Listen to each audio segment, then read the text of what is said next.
If you're planning to come to the UK in 2025, this video is for you. Today, I'm going to be sharing with you how I got a 50% discount to my tuition fees to study in the United Kingdom. Yes, I did not break a bank to study in the United Kingdom. I know how exorbitant the fees in the United Kingdom are, but I did not break a bank. I got a scholarship, 50% scholarship that helped me to pay my tuition fee with ease. Many people skip the United Kingdom as their dream country for education because of the high cost of education. I felt the same way and I almost did not want to come to United Kingdom. I delayed my education, my master's program for almost 10 years because I was scared I would not be able to afford the fees.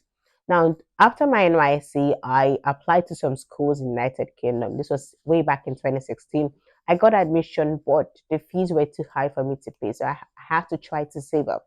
I'm not going to bore you with my the whole process of how I came to United Kingdom, but I'm here to show you how I got the 50% discount scholarship despite 10 years education gap. So first of all, I started by applying for admission. I researched some schools in United Kingdom without a particular preference. I had no one in United Kingdom at the time. So I just looked for schools. I looked at schools and how much they were offering. I was aware of I know we have like prestigious scholarships that many people apply to, like the Commonwealth Scholarship, the Chevening Scholarship, Mastercard Foundation Scholarship. I tried to apply for the Commonwealth Scholarship before. I've applied for it in time past, but I was not able to get that. And because there were some clauses about this Commonwealth Scholarship, even though I feel like I've cracked the code, I decided not to apply for that. So I applied for admission in different schools, and I was happy to have gained like admission into two of the schools. I compared the fees and how much I was going to be paying, and I decided to go for a school that had like an instrumental payment, which was going to fit into my schedule based on how much I had saved. When after I got my admission, and I was ready to pay my tuition deposit, I stumbled upon a post on LinkedIn by a former colleague of mine who had just won the International Excellence Scholarship. Who says sharing your good news on social media doesn't pay off? It does. Because after I saw that scholarship, I reached out to the colleague immediately to tell her to explain to me how she got the scholarship. So therefore, I leveraged the people around me to be able to secure this scholarship. I did not do it alone, and that's why I'm sharing this with you, so you can also learn and apply for it if you need to. If you've not heard me say this, hear this now. My greatest asset is people. God puts strategic people in my life that help me in my journey of life. And I'm so super blessed to have people who support me in my journey. Shout out to Grace who helped me in my application. She put me through everything she had done to get the scholarship, the requirements, the documents, everything that I needed to know. Of course, if you go to the scholarship page of schools, you definitely find that there. But having someone who had done it before made it a lot easier for me. So I really, really am super grateful to Grace for her support. And God bless you wherever you are, Grace. In case you watch this, shout out to you. I really, really appreciate you. And so I'm going to talk about the document that you need later on. But Grace put me through, she explained everything to me, and that was really, really helpful in my application. I also need to say this: never ever feel like you've arrived just because you have a little bit of information. Be open to learn new things and ask questions.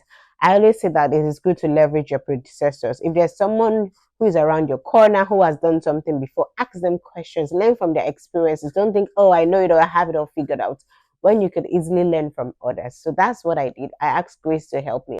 I'm going to mention three things I did to secure the International Excellence Scholarship for my university. Number one, I wrote a personal statement stating why I'm eligible for the scholarship. Now, this detailed all my impacts, how I fit into the acceptance criteria. Like they mentioned a list of eligibility to secure the scholarship. I talked about my achievements, my my impacts, everything I've done all my life. Basically, this is where it gets interesting. What story do you have to share? What impact have you made in your community? In short, you have to be big on community impact. So back home in Nigeria, Africa, or wherever you are, what have you done? What impact have you made in your school, in your previous school, in your workplace? What project have you pursued, and how do do you fit into the goal of the scholarship?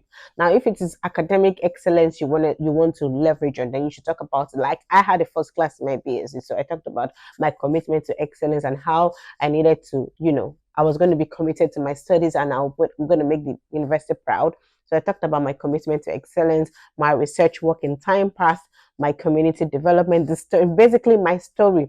So you have to know how to tell your story.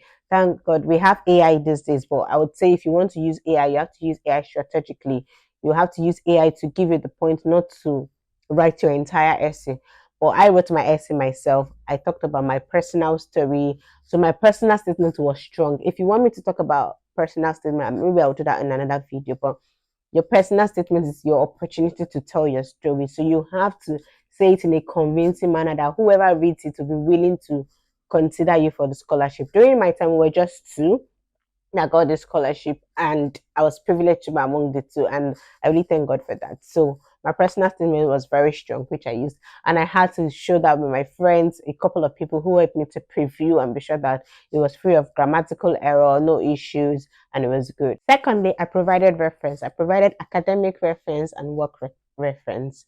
Now I was able to get work reference from my manager in the office because, of course, she had my best interest at heart. I told her what I was going. So wherever you're working, you have to be very committed and show that you know what you're doing. So that whenever you need reference for any, maybe you get a new job or you're going to another place or you need work, they will be able to reference you. At least have somebody that will be able to support you.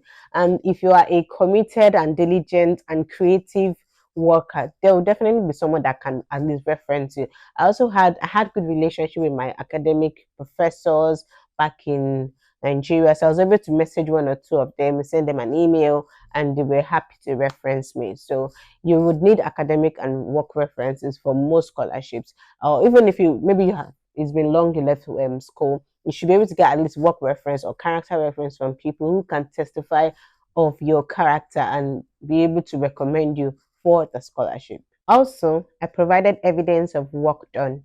I talked about what made me stand out, what makes me different from every other person that is applying for the scholarship.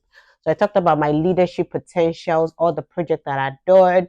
I mentioned that I had like a 10-year education gap, so I couldn't like leverage on my academic excellence. So I talked about my leadership potentials. Now I was a member of my CSR committee in my previous place of work. So I talked about how I supported in different projects to put smiles on people's face, on my commitment to education, my commitment to environmental, to ESG. So I talked about every other project that I'd done that was significant to the course I was going to study. So I would say that you should research on your strengths and how your strengths and make sure your strengths stand out. So I provided evidence, pictures could tell the story. I provided certification, different things that aligned with the course that I was studying. So also don't think that everybody that traveled abroad, borrowed money or they are begging or they are like suffering to pay their school fees. You can win a scholarship.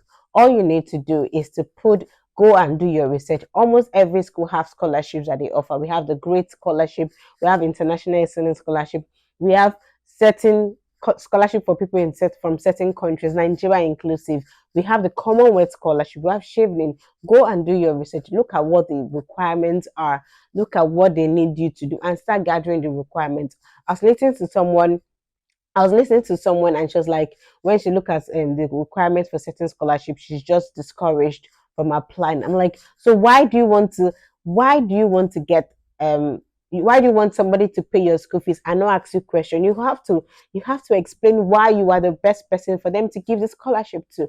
And I remember during my BSc days, I was on scholarship. I had like three scholarships that I won during my BSc days, and I put in the work. So you have to sell your story. So go out there. Don't think that writing that personal story, that personal statement is a waste of time. I did it and I got in. So go do your research about the school, do your research about the course, tell them how you align, how you are the best fit, how your overall dreams will be achieved just by getting that scholarship, and you can definitely get it. And if you need me to help you, if you want me to go detail into how to write a personal statement, things to look out for, things you need to say in your personal statement or your supporting statement, I will do that for you. If there's any other area you think I have not addressed in my video today, please put that in the comment section and I'll address it in my next video. If this video has impacted you, if you find it useful, please like, share, and subscribe to my channel. Thank you very much.